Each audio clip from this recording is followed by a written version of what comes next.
Yang terakhir, milikilah prioritas hidup yang tepat.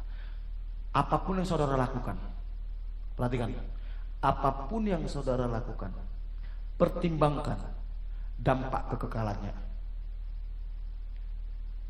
Jangan hanya kau pikirkan tentang selamat di dunia. Pertimbangkan dampak kekekalannya. Mengarahkan pandangan melampaui garis akhir dunia ini. Disiplin yang sejati menyelaraskan ambisi harian dengan janji kehidupan yang akan datang. Apa dampaknya terhadap kekekalan? Karena Alkitab katakan, suatu saat setiap kita harus mempertanggungjawabkan semua yang kita lakukan. Jangan bilang, oh anugerah Tuhan sudah mengampuni saya.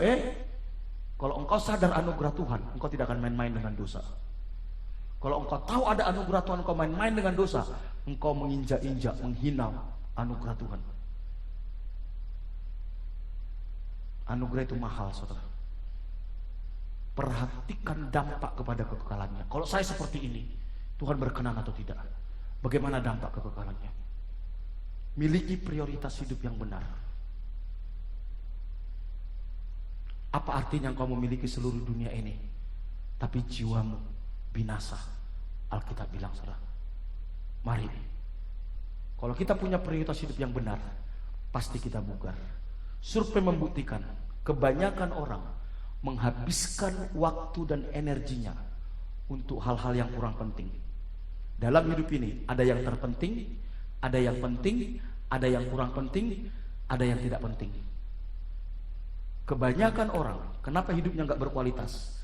Menghabiskan energi dan waktunya untuk hal-hal yang kurang penting. Berteman itu penting nggak? Penting. Tapi berteman dengan melayani Tuhan lebih penting mana? Melayani Tuhan. Bagaimana kita berteman tapi melayani Tuhan? Jadikanlah pertemanan itu sarana untuk membawa orang itu kepada Tuhan. Kita harus punya prioritas. Ketika kita salah dalam membuat prioritas, disitulah hidup kita kacau, saudara. Disitulah hidup kita gak maksimal. Setiap hari saudara punya waktu 24 jam. Setiap kita punya waktu 24 jam. Pernah gak kita mengaudit berapa jam yang kita pakai waktu kita untuk hal-hal yang terpenting? Bahkan berapa jam yang kita pakai untuk hal-hal yang berhubungan dengan kekekalan? Kak, saya bekerja.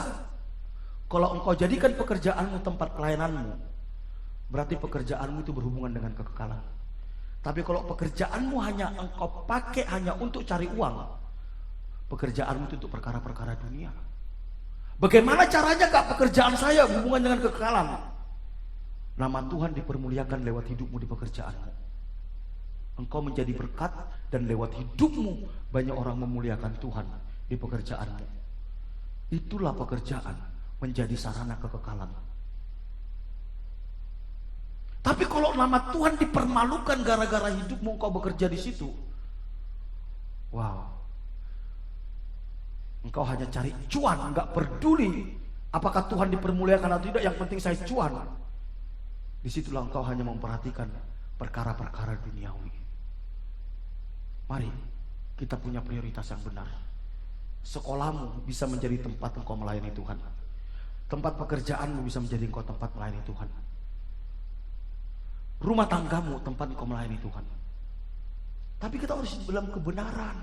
Orang harus bisa lihat bahwa kita menghormati Tuhan.